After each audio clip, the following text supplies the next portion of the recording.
जय जगन्नाथ। आज मु चुली रे राई करुच्छी। राई आग टमाटो पकईली तापर देख मसला ये थुआई पिज लंका अदा रसुण बाटिकी ये थुआई मुग डाली आ बड़ी ये थुआई कखारू डंक कदली आलू काटी हलदी पानी पकई स्वाद अनुसार लुण रखी तेल रखी मुझे टमाटो पकई टमाटो टे खड़ी सारा भेटीगला तापर पकईबी कौन ना मसला जो बाटिकी रखी से मसलाटा पकईबी पकई सारा देखिए टिके भाजी होगला एवं गैस जो चुली रोषे आरंभ कर चुली रोषेटा बहुत स्वाद भल भी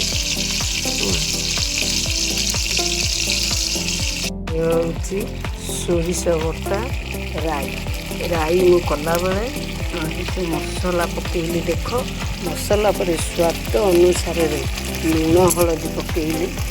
लुण हलदी पकईकी ताकू टिके खड़ीदेव यदि न खड़ब अल्प खड़ब जदि बेसी खड़ीदेव ताले सोरिषटा पिता होपर तेम जो परिवा काटी से परिवा को धीरे धीरे पकईया आरंभ कर परिवा को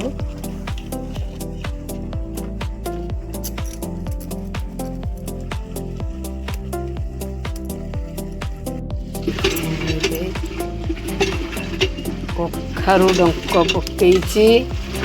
कखारू डंक मुझे नाक खड़ी सारा आलू आउ कदली काटी ताधे पकईली कदली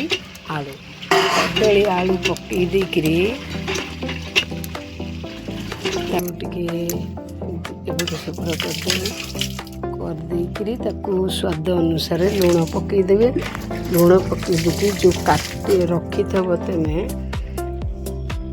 बड़ी आउ मुग डाली ताधे पकईदेव बड़ी आउ मुग डाली ताधे पकईदे अल्प पानी दे घोड़े दब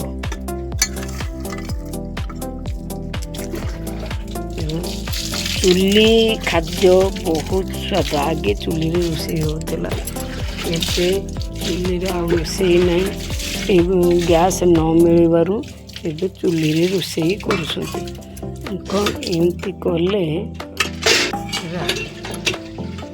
कखारू आलू कखारू डंक आलू राई एमती चुली रोषे आपको टिके पानी देदेवा आउ पानी दे देकी एमती घोड़े दबा ताकू किछि समय सिझीबाकू दबा कहीं ना सी हूँ कखारू डंक ताकू किछि समय सिझीबाकू दबा सी सिझीबाकू देवा 2-3 फुटुणा फुटीगला आमे चुली रे स्वादिष्ट राई होगला बनिया होगला आपण मैंने खाइबे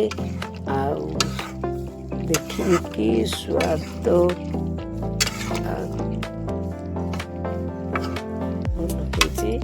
सुंदर आसतु आपण मैंने खाइबे दीदी आस सांग होइकी खाइबा। जय जगन्नाथ।